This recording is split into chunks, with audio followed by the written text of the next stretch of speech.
Hello, and thank you for joining us on Classic Vinyl Podcast. I am one of your hosts, Justin, and I am here with my other host, Tyler. Yep. Take my hand. We'll be able to fly. I've got a fever. You have a fever. I have a fever. Explain. The only prescription is more cowbell. Maybe we'll get to that on this. If people have seen the Saturday Night Live skit about this song, they would understand that. And of course, today we're doing Blue Oyster Cult, damn good band, and Don't Fear the Reaper. Well, these guys, they put their pants on one leg at a time, just like you. They do. But once their pants are on, they make gold records. I can agree with that. I love that Saturday Night Live skit. I'm so glad we did this. So before we get into that, what is your history with this song besides knowing it from the Saturday Night Live skit? So this song, kind of a quintessential 70s song. This is my first time really sitting down and nitpicking it, pulling it apart, and putting it back together. You probably hear it in passing quite a bit on the radio, but never really in full or whatever. Yeah, I mean, all over the place. This song is played everywhere, in TV shows, commercials, movies, everywhere. Well, let me give you a little history about the band Blue Oyster Cult. They are an American rock band formed in Long Island, New York in 1967. This band's been described as hard rock, heavy metal, even psychedelic rock, acid rock, and even some progressive rock. But I hate getting into those titles because the music's either good or not, right? Yeah, I think this song they would probably call psychedelic rock. And I would consider it more hard rock of the 70s, but... Well, and I think that you're right. It's probably a hard psychedelic rock. Let's just start with that. Yeah. Hard psychedelic progressive rock. Yeah. Okay, fair enough. So the name Blue Oyster Cult didn't come till later. This band's original name was Soft White Underbelly, which I really like that name. That's a great band name. But it's the name the group would continue to use actually in the 70s and 80s while they played small club gigs, I guess, to go unnoticed as Blue Oyster Cult. But nice. They changed their name briefly to Axica and the Stock Forest Group and a few other short-lived names, but settled on Blue Oyster Cult for the band name in 1971. Now, in a 1976 interview, the band's manager, Sandy Pearlman, claimed the origin of the band's name was an anagram of Coley Stout Beer. So I'm not sure how that's all played out, but we won't get too deep into that, but that's what he said it come from. So the original lineup of this band was Les Brownstein on vocals, Donald Rosser, also known as Buck Dharma. That was actually a stage name given to him. The whole band actually had stage names at one point, but for some reason his is the only one that stuck, and he's known as Buck Dharma. This whole band, there's just so many names involved. I know, it's kind of crazy. Now, Buck Dharma's on guitars, Albert Bouchard on drums, and Alan Lanier on keyboards, Andrew Winters on bass. Now, Bronstein left the band in 1969 and was replaced by a guy called Eric Bloom. Buck Dharma and Eric Bloom, they took over the lead vocal duties from then on. The most commercially successful lineup of this band, Buck Dharma, Eric Bloom, Alan Lanier, Joe Bouchard, and Albert Bouchard. That's pretty much the lineup that went all through the 70s and through all their popularity. So the band's current lineup still includes both Bloom and Buck Dharma, so the two main guys are still in the band. Okay. It's a band I've never seen, but I wouldn't mind seeing them, honestly. I'll bet they perform really well. Yeah, so the band saw most of their commercial success from 1975 to 1981. I mean, anything you pretty much know Blue Oyster Cult from is from those years. All in all, they've released a total of 16 studio albums, 10 live albums, 21 compilation albums, 1 soundtrack album, and 32 singles. Now, in the U.S. alone, 8 albums made the top 100. 5 of those albums made the top 50. Their albums Agent of Fortune from 1976 hit number 29, and Fire of Unknown Origin from 1981 hit number 24. Those are their top albums, so the highest they charted was number 24 in the U.S. for albums. That's a little surprising, but yeah, okay. Yeah, they also had 3 live albums that made the top 50 with their 1975 album On Your Feet or On Your Knees hitting number 22. So all in all, the live album was their highest charting album at number 22. Now in the UK, 6 of their albums hit the top 100, 4 in the top 50. Once again, you add with Agents of Fortune hitting number 26, and an album I love the name of, Cultosaurus Erectus from 1980, hitting number 12, being their top charting album. I think that album needs a couple more stage names. Yeah, I mean, Cultosaurus Erectus, that album should have been in the top 10 simply for its name. Oh, for sure. So in Canada, they had 5 albums in the top 100 with 3 of their albums being the top 50. Fire of Unknown Origin was their top charting at number 21. So their top charting album anywhere was Cultosaurus Erectus at number 12 in the UK, as it should have been. Yeah. In the US, as far as singles are concerned, 7 singles hit in the top 100, with the song we're doing today, Don't Fear the Reaper, being their highest Billboard charting song. It hit number 7 on the Billboard charts. But their 1981 single Burning for You, which is another really popular song, did hit number 1 on the US main rock charts. Didn't hit as high on the Billboard, but did hit number 1 on those rock charts. In the UK, just 3 songs in the top 100, with this song we're doing today, Don't Fear the Reaper, being their top charting at number 16. Canada had 2 songs in the top 100. Don't Fear the Reaper, once again, was their top charting at number 7. So Blue Oyster Cult has sold almost 30 million albums worldwide. So not a bad record for this band. They're paying the bills. Yeah, they're paying the bills. So do you want to get to the song review? Yes, I do. And now it's time for the song review. Okay, so like stated earlier, we're doing Blue Oyster Cult and their hit song, Don't Fear the Reaper. Now, this song was released on May 19th of 1976. I wasn't even born yet. Neither was I. Yeah, you weren't even born when I was born. Yeah. So the B-side of Don't Fear the Reaper was a song called Tattoo Vampire, which is a pretty cool song name, and I don't know if I know that song very well. I've probably heard it, but I don't know it right offhand. This song was recorded at the Record Plant in New York City, produced by David Lucas, Murray Krugman, and Sandy Pearlman. Now, it was written and sang by Buck Dharma, stage name Buck Dharma. This is off of the band's 4th studio album, Agents of Fortune, which is pretty much their most popular album worldwide. It reached number 29 in the U.S. charts, that album, Agents of Fortune, did. Number 28 in Canada and number 26 in the U.K. Now, there's 2 versions of this song. You've got the album version that's just over 5 minutes and the single version that was almost 4 minutes long. They pretty much just cut out the middle. I don't think anywhere you hear that old single version of this anymore. Anytime it's on the radio, you hear the full-length version for the most part, as far as I think that's aware. right. Yeah. Which is good, too, because the full version's much better. So the song reached number 12 in the U.S., number 7 in Canada, and number 16 in the U.K.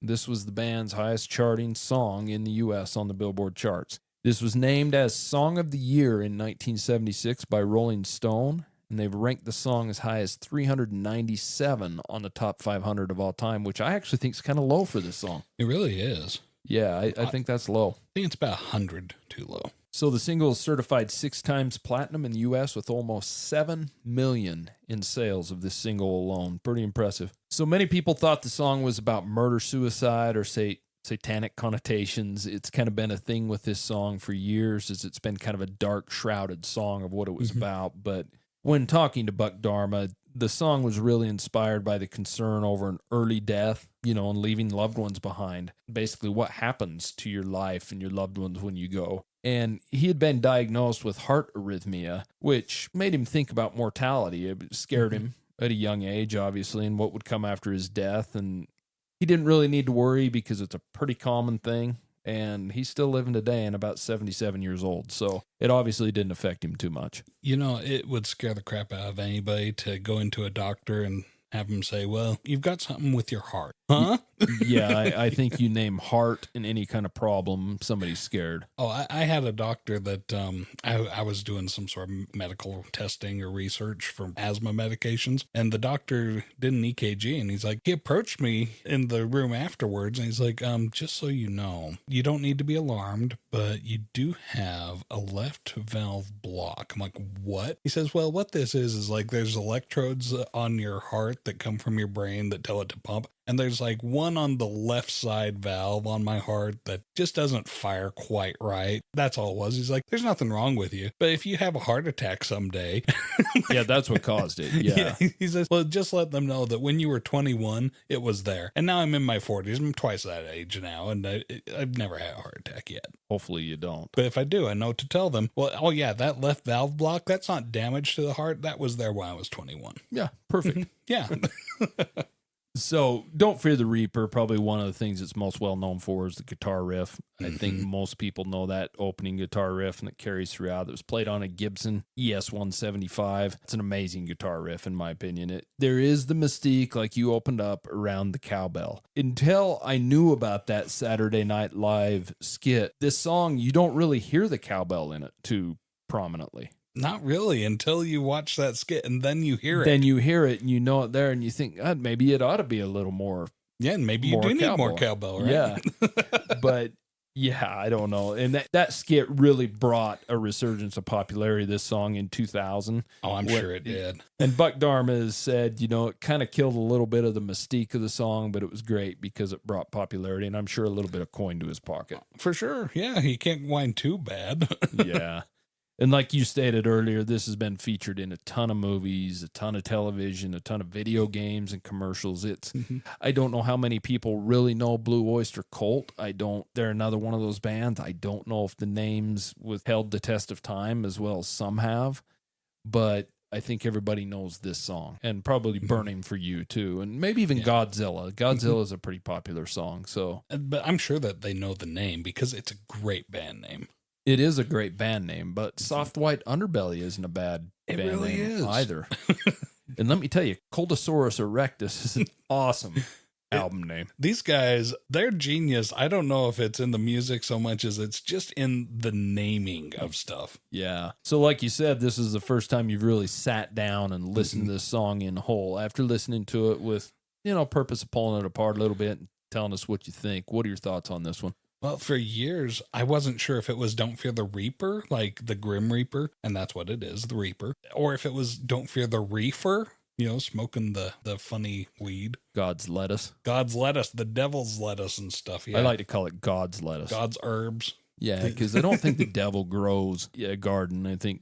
Yeah, I mean, Adam and Eve were kicked out over an apple, not of getting high on weed. Yeah. Anyways, what do you think of this song? So this song, it's got that strong guitar open, that Gibson ES 175 it is. Correct. Beautiful instrument and so perfect for this song. That's the star of the show here. It opens up with the guitar and then the drums come in and part of the percussion is that cowbell. It's there. It's beautiful. And Christopher Walken has brought that to our attention and told us, yeah, we really do need more cowbell in this. But even so, this song is a beautiful performance. And in the light of what he's saying, you can totally see that he is saying, hey, we are all going to die one day. But because that happens to everybody, don't worry about it. Live life to the fullest. And, Romeo and Juliet, they're immortalized together. Just live as much as you can. And the most living that you can do is loving. So, go find somebody to love. Go love as many people as you can. Just spread as much love around this world as possible before the end of the game. And then you're going to step through death into eternity and find out what the great mystery is. We don't know what's on the other side, but boy, this song, when you listen to it in that context, it's real profound. And there's something about this song that really impacted me. It's like once you get to the last leg of the song, this is so beautifully orchestrated and it's so complex. I mean, it's like if you close your eyes and just listen to it, it's like watching the complex choreography of a magnificent ballet. It's just spectacular how all these instruments and the vocals all play together. I just was smacked by that. I'm like, this is a beautiful song. This song's amazing. And so when it comes to rating, you guys are going to think I'm high because I'm high on the rating. I'm not, high on marijuana, which I probably should be. It'd probably enhance the song all the more. But I'll say this song, I'm going to rate it up there. And I think you'll be surprised at how high I put it. But listen to this song,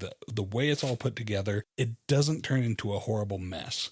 With that much going on, it's still a beautiful work of art. And I love it. I love the message of it. 40,000 men and women die every day. Happens to all of us. Live it to the fullest while you got it. And then step through death into the eternities and we'll see what happens there. What do you think, Justin? Well, I think you said a lot. I did.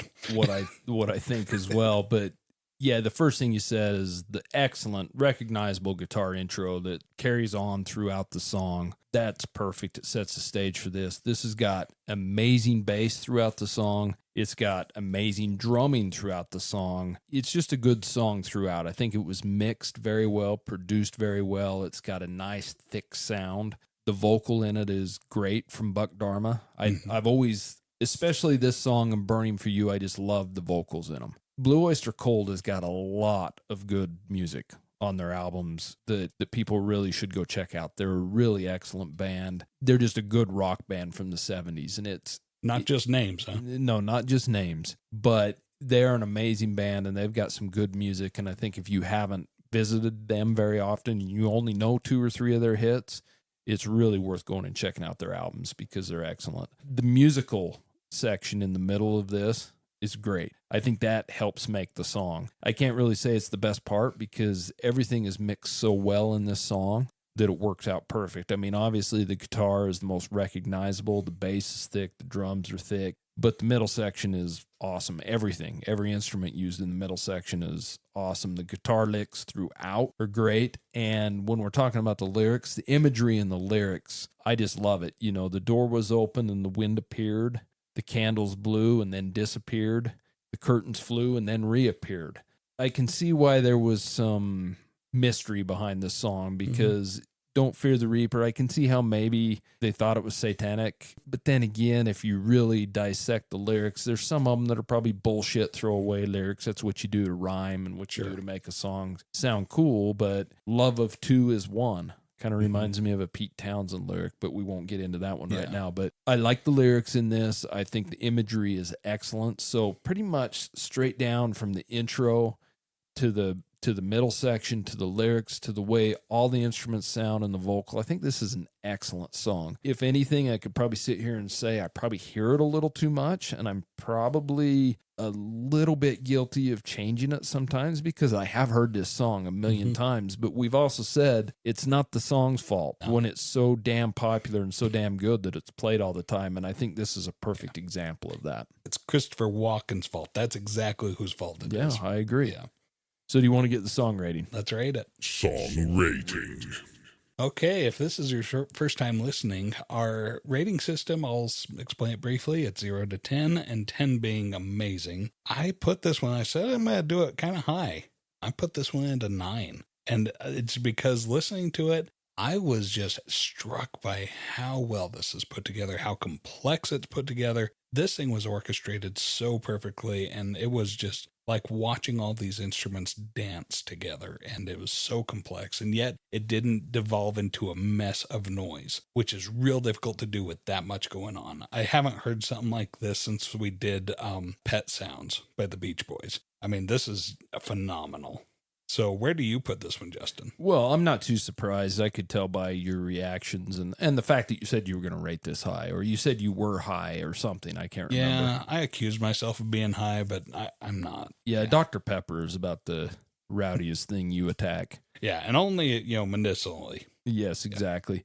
So we're right on board. I rate this one a 9. Nice. And I probably wouldn't have, knowing this song as well as I do going into it, I wouldn't have thought I would have rated it that high. But when you sit down and listen to something, number one, on a system that sounds pretty good and you can hear it, and you're sitting here listening to it, it's almost like the first time in a while, and you really listen to everything in it, and you're like, this song is mixed so well, it's produced so well, there's so much going on. There isn't a weak instrument in this, from the vocal to the bass to the drums to the guitar. Everything fits in it perfect, and it's just done really well, and I think it's a classic song. I mean, Blue Oyster Cult's an amazing band, and this is a great example of that. So it's a solid 9 from me. Yeah, so if you're sitting there listening to us like, oh, you guys are stupid, there's no way it should be a 9, go and listen to it. It's that good. It's an excellent song, without a doubt. And listen to some of their album stuff, too, because they're a good band. So that's Blue Oyster Cult, Don't Fear the Reaper. If you have any questions, comments, or concerns, you agree with us, disagree with us, have a song you'd like us to rate, send it to us at classicvinylpodcast@gmail.com. Once again, we really appreciate you listening. It means a lot to us. And until next time, we'll see you later. See ya. Thank you so much for listening to Classic Vinyl Podcast. And don't forget to subscribe on Spotify or Apple Podcast or wherever you listen to your podcasts. Follow us on Instagram at Classic Vinyl Podcast for updates, and also share us with your music-loving friends.